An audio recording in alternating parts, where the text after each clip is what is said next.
Welcome home to USA Global TV and Radio, a place where dreams take flight, with authentic storytelling, diverse perspectives and meaningful conversations, where global stories unite and bridges are built beyond all borders. Discover world-class education, entertainment, hope and inspiration. Together, we're building bridges worldwide. Subscribe to our channel, USA Global TV. Download our app, USA Global TV. Be our guest or join our team. Visit usaglobaltv.com. Thanks to our founder and executive producer, Dr. Jacqueline Kerbeck. Music score by Yeffy Tang from Cloud Road Music. Voiceover artist Mike Porter. Creative direction by Paul Garcia. USA Global TV and Radio. Your home for global connection. All rights reserved. This video and its contents are the exclusive property of USA Global TV and Radio. Unauthorized use, duplication or redistribution in any form is strictly prohibited. Get ready for Talking Heads, the show where expert insights meet world-class education, entertainment, hope, and inspiration. Brought to you by USA Global TV and Radio. Meet our distinguished presenters. From the great state of Texas, longevity expert, award-winning author, publisher, and distinguished Toastmaster, Red O'Loughlin. From London, England, soul heart awakener, novelist, vocal coach, and artist, Dr. Madeline Chan. Also from England, the Harley Street Stress Expert, therapist, ambassador for peace, and speaker, Carolyn Heward. And from Australia, ICF PCC credentialed coach, entrepreneur, and leadership coach, Mariska Dupria. Experience their expertise, connect with their wisdom, and transform your perspective. Watch Talking Heads on the USA Global TV and Radio Network. This video and its contents are the property of USA Global TV and Radio. All rights reserved. Terms and conditions apply. Visit usaglobaltv.com for more details.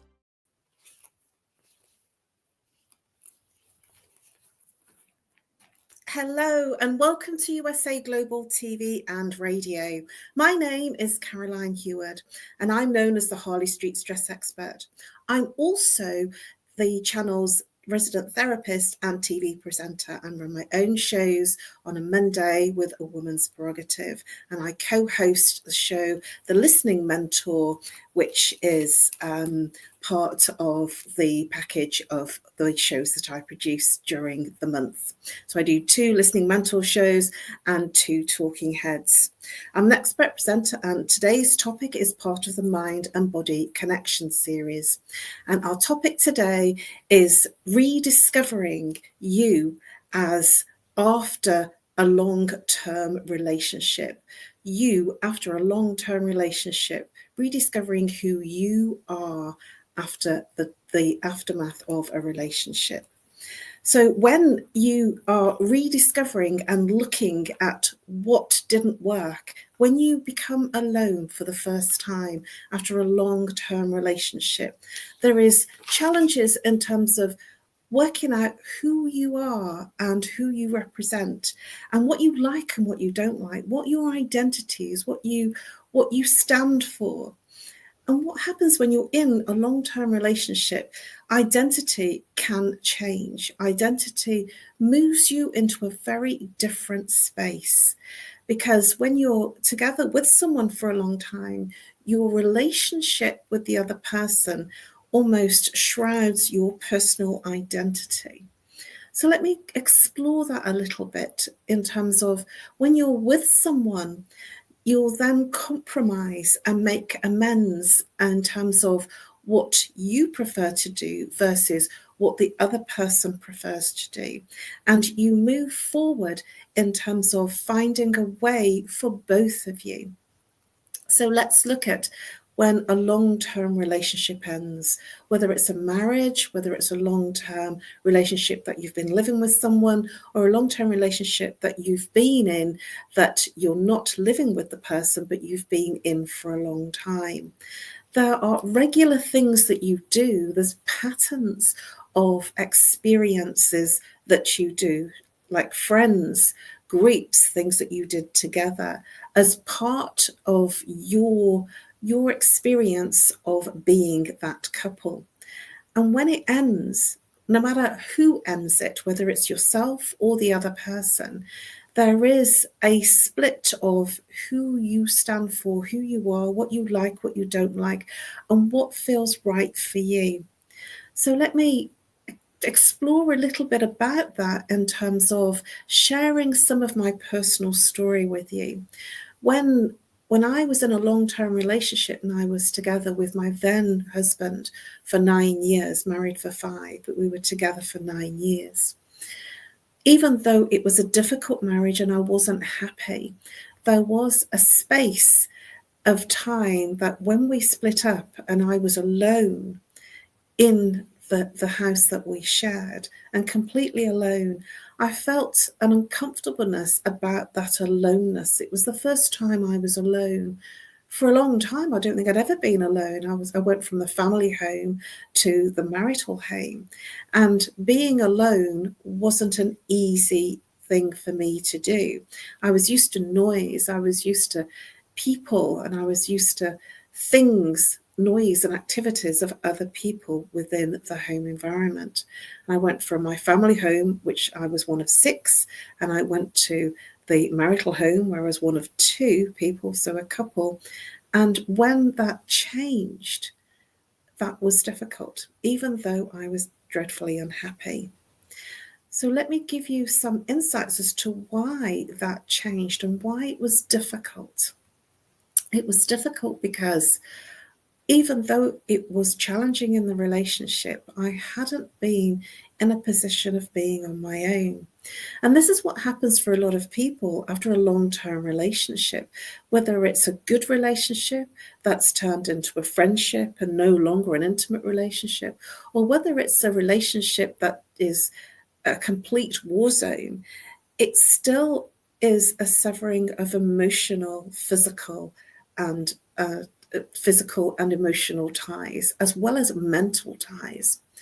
And even though it might have been challenging and you're almost relieved that it's over, that you're not in that space anymore, it can be difficult because you have to find your pathway to be on your own, in your own company, and in the aftermath of that relationship. So there is an emotional time of transition. And that emotional time of transition, it involves the initial aftermath of that breakup, which can involve a grieving process. Even though the person is still alive, there will be some form of grieving process. It's worse from somebody actually dying because the person is still alive. And there is, in that grieving process, the same elements of grieving: sadness, loss, disbelief. There's a period of adjustment, of acceptance, forgiveness. And this breakup and grieving of the breakup, even if it's amicable and you part as the best friends and it's just the best thing for both of you to do, it can still be difficult because you're grieving somebody that's still alive, and there is no ritual around that. There is no way to move through that. And that can be challenging in itself. And that's primarily challenging because you are used to being part of a couple. And so it's a readjustment physically, mentally, and emotionally about being a single person. And when you've been part of a couple, there is the conversation around you of being that couple. And suddenly the invitations, you're not a +1 anymore, or the invitations stop. One couple invites another couple and the invitations stop. And so there is an element of redefining who you are as a single person, kind of getting back out there. Before you do get back out there, it's important to have some recognition of how to move back out there, how to be yourself in your new world of being single. Because if you've been together for a long time, especially as I was with my then partner when I was married for 9 years, that was almost a decade. And by the time we were actually divorced, it was over a decade. And times had changed, times had moved on. when I first met my then husband, there was no social media to speak of as it is today. I met my then husband back in 1996. And so there was no Facebook, there was no Twitter, there was no YouTube, there was no social media and social platforms and online connectivity in the way that it is today. I remember getting my first mobile in 1996, and that was an achievement because I'd kept away from getting a mobile because I didn't need one. And he persuaded me to get a mobile. And I remember sending my first text message in the early noughties. So even though it doesn't sound very long ago, it was a huge change for me to be single again. And many things had changed. There was so much more online activity. And so in that breakup, in terms of adjustment, there was a mental adjustment as well as a physical one. And I chose, and this won't be the same for everyone, I chose not to do online dating because I wanted to meet people in the reality world. I was very much a social person, and so I did the social things. I had a good social network, and I got back out as a single person in the social environments of friends and the social environments that I was a member of, and in groups of friends and activities. But the breakup, the first thing to acknowledge is to accept it, accept that it didn't work, accept and acknowledge that the breakup is final. And in that acceptance, and it can take some people quite a while to accept that the breakup has been the breakup. And in doing that, there is a form of stigma in terms of anybody coming out of a long-term relationship that didn't work. There is also the pressure of financial adjustment, where you were sharing a home with another person, or maybe a family if you had children, and then you are then isolated on your own and having to manage all of the bills on your own and all of the additional costs of running your own home without being part of a couple. So there is a financial adjustment to make, as well as an emotional one about the breakup. And there is also a physical adjustment in terms of moving what was your home and moving to a place that feels safe, comfortable, and feels good for you to be in while you are processing the breakup, while you are adjusting, and while you're moving through that grieving process. Now, many people move back to their parents, move back to the family home. Many people move in with friends, and they land up from a home of their own where they were the man or the woman of the home, and they move into a home where they're in a bedroom on their own, in a box room in their family home, or even sofa surfing. So there is a physical adjustment to make in terms of finding your way through what's right for you. And there is no right way to move forward. There is only your way of moving forward. And your way is the right way. Nobody can tell you how to do it. I didn't move back to my family parents' home. I stayed on my own, and I got through that challenge of being on my own by adjusting to solo life. And that's the big key here, to adjusting to coming from being a couple to being a person that's single and has an individual identity. Many times we lose our identities within that couple. And so in order to find our way forward, it's about finding a pathway to feel comfortable to do things on your own, to do things where you're going out and doing things with friends as a single person and not as part of a couple. And that can be a huge, not only physical, but emotional and mental adjustment as well. It's important to feel comfortable to feel, whatever it is that you feel, to be okay with whatever emotions come up. even if the relationship wasn't working and you may have parted as friends, or it may have been acrimonious. However the breakup was, it's important to be able to feel safe, to acknowledge and to feel comfortable in the emotions that you feel, whether it's anger, sadness, loneliness, whether it's frustration, anxiety, whatever it is that you're feeling, to allow whatever feelings come up, that it's perfectly okay, whatever you are feeling. Now, there is a level of anger when a breakup happens, because that is part of the adjustment, and anger is part of the grieving process. And my invitation to you is to allow yourself to feel whatever it is, even if it's anger. But my caveat on that, or my invitation to you, is if you are feeling anger from wherever you are feeling it, is to process the anger in the way that's more acceptable and more manageable from a therapy place. Many people will vent their anger onto others, and then they feel better because they've released the anger. This is not good for you or the other person that you are venting your anger at.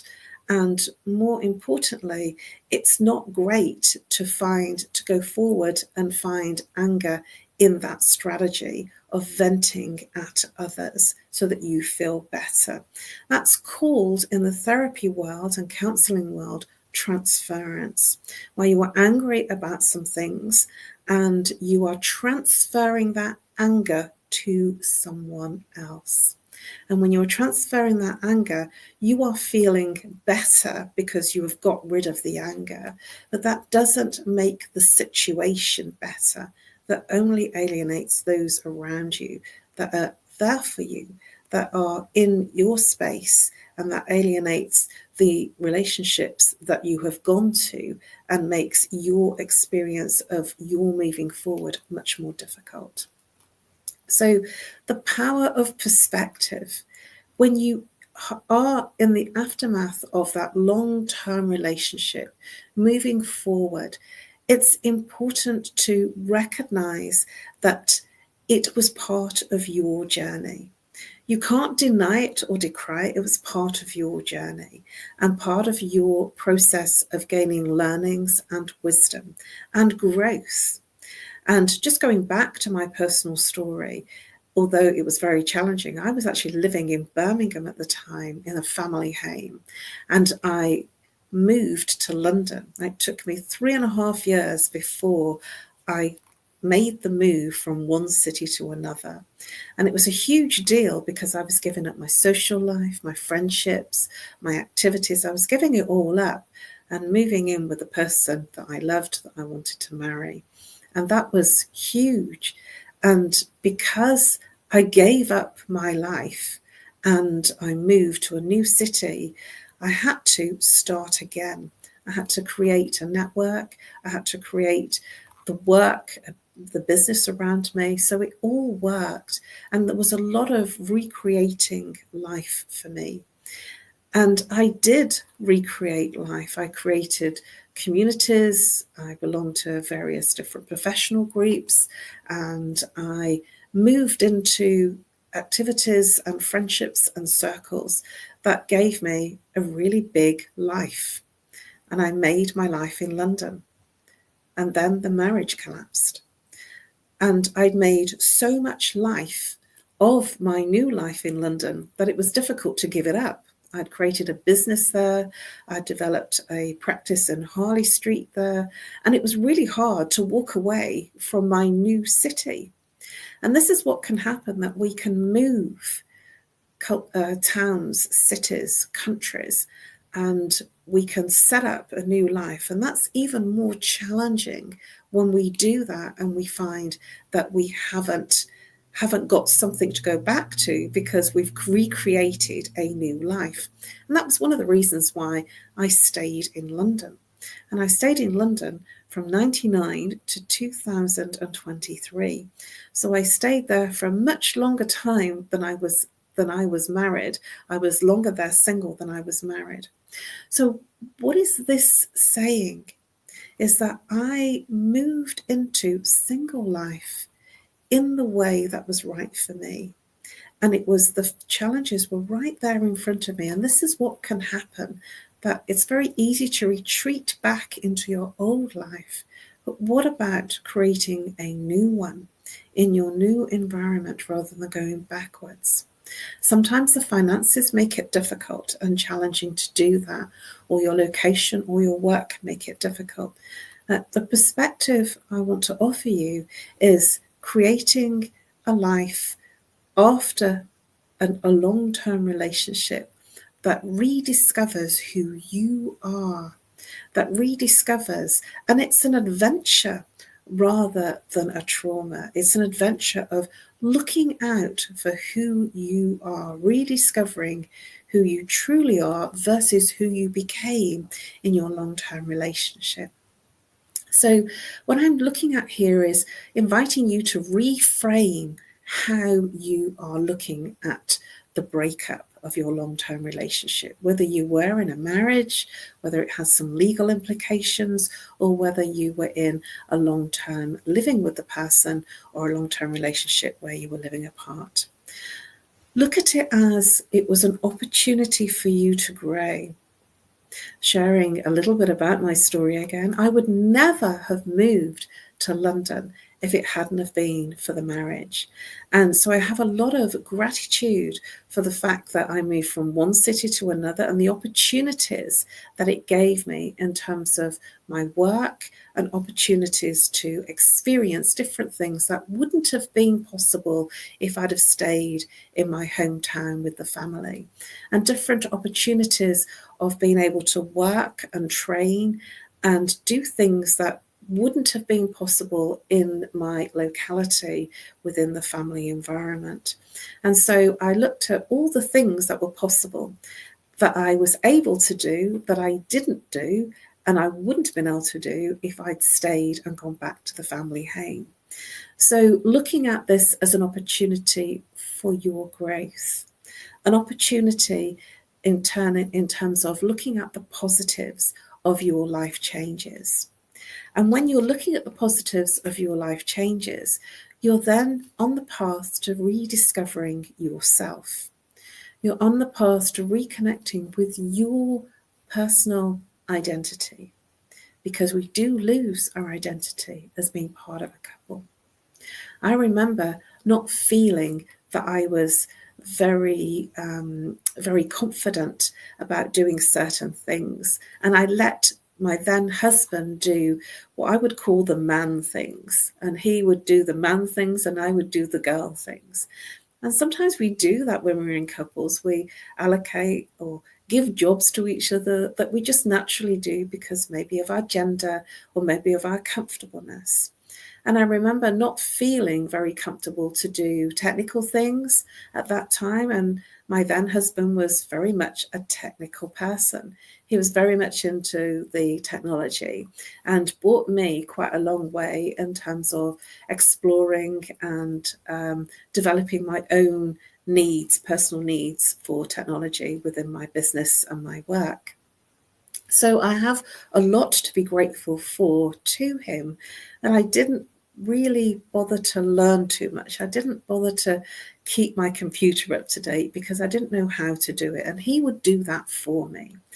And so there were roles that we played and roles that we got into, and I had to learn how to do those things. And so I did call upon friends that would spend hours trying to sort out a virus on my computer, and didn't feel very comfortable in doing that. And I thought, I have to be independent. I have to be able to sort this out myself.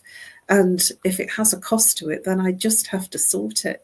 But I was quite an independent person. So there is a struggle when you become a single person out of that relationship as a couple, and being a single person out of that relationship. It may be about learning new skills and new talents that perhaps you thought that you weren't good at, but you find your team, and you build a team of people around you, either friends where you do a swap or an exchange, or you actually find the right companies to work with. And I'm going to give a little bit of a shout out here because it's something that has really helped me along the way with technology. And there was, when I was struggling, I was Googling, and it said there was, I actually was Googling, I want someone to talk me through it. And there was a company called Talk You Through Your Technical Woes. And I thought, that's it. And I went with them for a long time. And then there were some things that they couldn't do, and some things that they said I needed more skilled people to look after me. And then I moved to Microsoft. And I thought, well, gosh, that's going to be really expensive. It wasn't. And I've been with them for decades. And I was really surprised. They create the viruses and they can sort them out. And it was untapped support. And I'm giving a shout out because we do live in a lot of technology updates and advances. And so it's important. I felt it was important for me as at that time, a non-tech person, to feel safe, to feel that I had somebody in my corner that could help me with some of the things that I hadn't got a clue how to solve. And from my perspective, I thought, well, if Microsoft are the ones that are creating the problems, perhaps they're the ones that can solve the problems too. And I've been with them and stay with them. And that is a shout out because I have been greatly taken care of over the years, and it's helped me understand more about my technology. Why have I shared that with you? Because these types of things can cause some challenges, especially in today's world, especially in our technological world of today, that we have to be upkeeping our technology. And if we don't, we fall by the wayside. And especially in our current times of AI, I've been a little bit bamboozled with the AI and resisted, and I've been dabbling with going into exploring AI just on a very small basis, and I've been amazed at how incredibly powerful it is and what can be done with AI. And I've only just probably scratched the surface, but I've been exploring because I'm now not afraid. And this is where you move into a place of where you lack skills, or where your partner was the skilled person in those areas, finding people, allies around you that have those skills, or buying those skills from companies, or indeed moving forward into a place of upskilling yourself in the areas that you didn't feel comfortable in. And you have to manage what you need to manage. And for some, it might be cooking. For some, their partner might have done all their cooking. And so then it's learning to cook. For some, it might be housekeeping, that they weren't very good with the finances. They didn't know because they weren't in charge of keeping the bills. And so then all their finances are all awry because they didn't know how to budget, because that was all done for them. So these are all the practical things that when you become single after being in a relationship for a long time, it can have an effect in a very big way. And the things that sometimes we feel uncomfortable to say, to share, because we don't like to feel that we're not coping or we're not doing well. And one of the activities I would suggest is journaling. When you journal, when you write down your thoughts. When I was very young, I used to write a diary. And when I wrote my diary, I would feel better. It was like I put it down onto paper. And I felt different. It was like I got the words out of my head onto paper. So journaling, I feel, is a really good practice to do, to get it out of the thinking and the analysing and what's going around in your mind, to being on paper, so it moves you into a place of inner peace. Exploring new activities, whereas you probably were doing a certain set of activities with your then partner from the long-term relationship, exploring new activities and new ways to find yourself, to rediscover who you are after the long-term relationship. So exploring new activities can be anything from rock climbing, skiing, and, sort of the more powerful out there activities. For me, when I first broke up with my then husband, I went and did a lot of things that were not something that I would normally do. So I did a lot of training, and in that training I was pushing myself and my physical limits of what I would explore. So I walked on fire in 2007. I did that with Tony Robbins. And that was really not done through bravado, and, sort of, it wasn't done from that space, from my perspective, of ego. It was done from a space of breaking through something. It was a metaphor for breaking through what was on the other side. I did board breaks. I did about 4 board breaks, where, again, it wasn't about the sheer force of using your hand to break the board. It was what was on the other side. And I did these activities in training rooms. And it was part of my own education to break through and to find out who I was. And that was my path to rediscovering who I was. And I also did arrow breaks from the throat. I did about 3 of those. Which was very powerful. Again, you write on the arrow what you want to break through from, and the arrow break was from the throat, from the soft bit in the throat. And I've done one very recently too.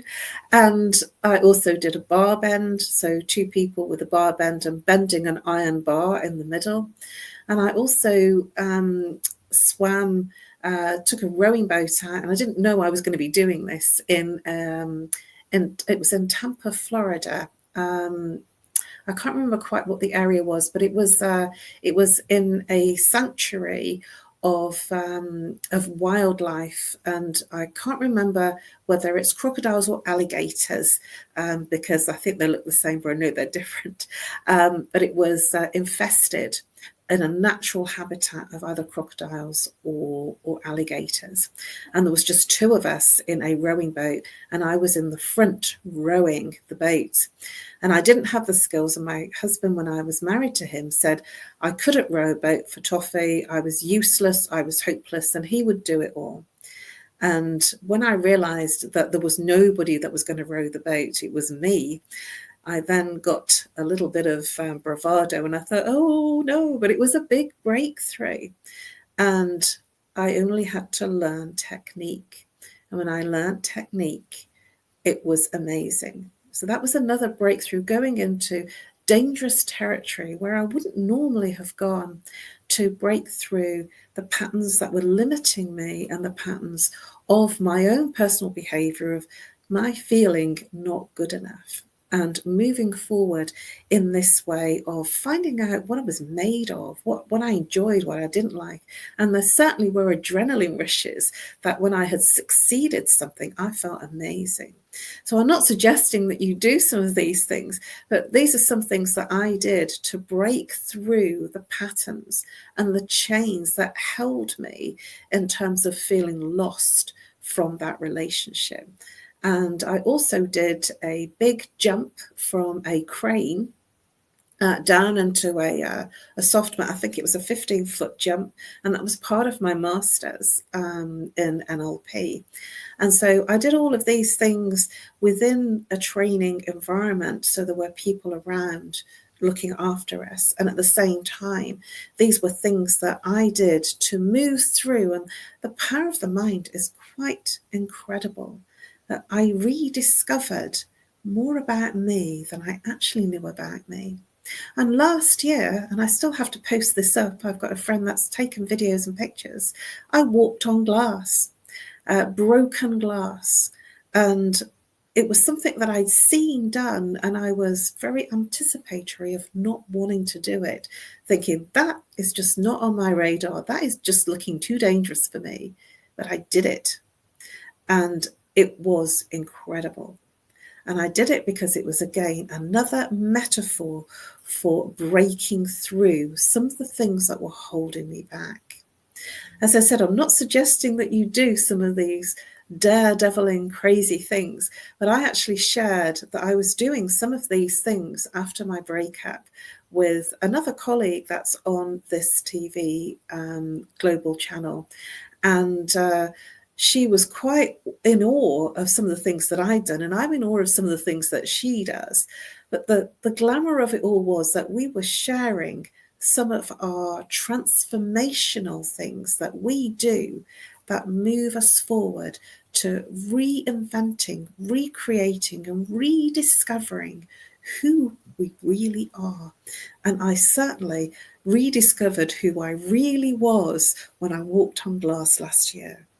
The other thing that I would suggest is taking solo trips.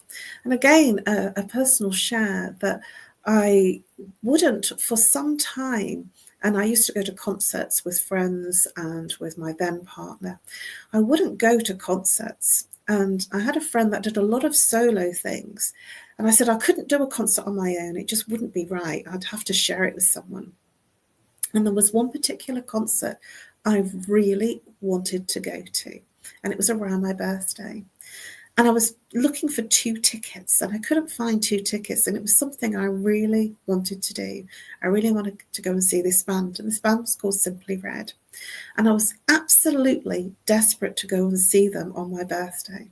And what I did was I stopped looking for 2 tickets and I found 1 ticket in the 4th row from the front, centre stage, which is where I like to be, right in front of the band.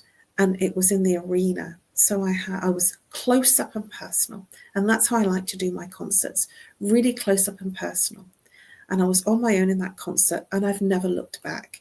So looking at doing things solo, it changed my experience, because when I'm in an experience, it's not about who I'm going with, because I'm in the experience of what I'm doing. So my meditations, my concerts, anything that I was doing that was an activity, I was amongst people that were sharing that activity. And that helps you find people that are like-minded, like souls, that when you venture out on your own in something that you enjoy, something that you like, it's a hobby, it's an interest, something that you have an interest in that brings you joy, you will meet other like minds, like people and like souls. And this is one of the ways that you can step into creating new friendships and even find that new relationship. It also builds self-esteem.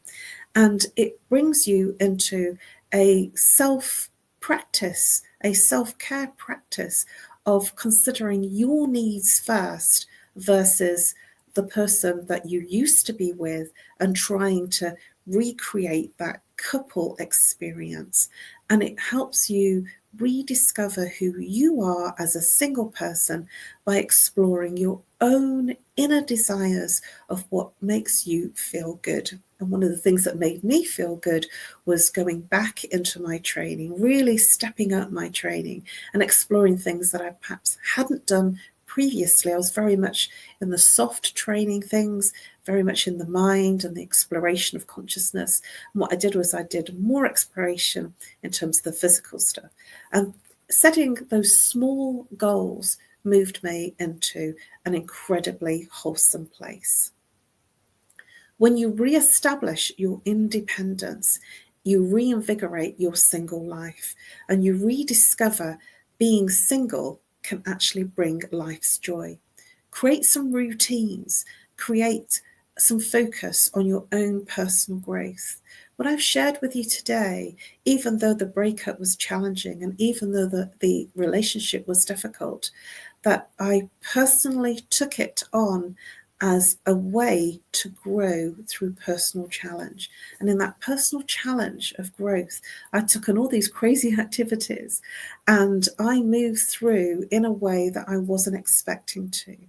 I was exhilarated that I could do things that I didn't think were possible. And it moved me into a place of inner confidence, it moved me into a place of inner peace, and it gave me an inner sanctum that I didn't need to be with someone to generate that feeling of being whole. Because that's what happens when we're part of a couple for a long time, when we're in a long-term relationship, that being part of a couple almost defines us, defines who we are. And when you are not part of the couple, you have to kind of go into this wild west of working out who you are as a single person. And that rediscovery is a journey, and it's a journey of self. And that journey isn't about hopping into the next relationship. Find out who you are, what you like, what you don't like, how you like to spend your time, what foods you like, what restaurants you like to go to, because it might be different from the types of things that you did with your relationship in the long-term relationship. Approach dating again from a place of comfort. Approach dating again from a place of knowing who you are and knowing what feels right for you. And you will meet and find the right people that make you feel good, that are making you not feel whole, but it will be one whole person meeting another whole person. So some key takeaways: healing, rediscovering, and some words of encouragement. Life is a healing and evolving journey. My call to action is to plan a solo date and stay positive. Stay positive in your journey after your long-term relationship. The aftermath of rediscovering, moving forward and rediscovering you is a journey of self. And I offer you some invitations of exploring it with pleasure and with joy and with both hands. Explore and open yourself up to whatever comes your way. Thank you for your attention and thank you for your interest. Please subscribe to USA Global TV and Radio. You can find all of my Talking Heads episodes under the playlist Talking Heads under the various years. Please do reach out if I may be of service to you. You can contact me on nomorstress@live.co.uk or call me on, if you're international, +44. If you're local, 07523 120 189. I look forward to helping you break through the patterns that are creating your stress, and I can help you break through the blueprints that create your repeating patterns of stress. So let me help you bust your stress.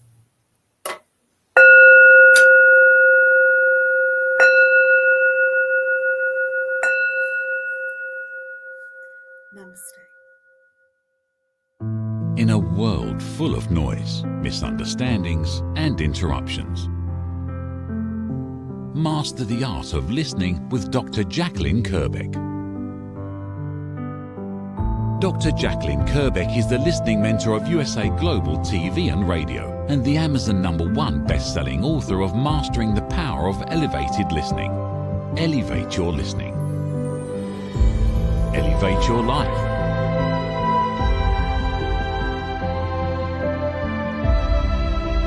Join a global learning experience in person or via Zoom. Reserve your spot today. usaglobaltv.com/book-your-session or drjacqueline.thinkific.com. Join Dr. Kerbeck's listening courses or hire her to unlock deeper connections and authentic conversations.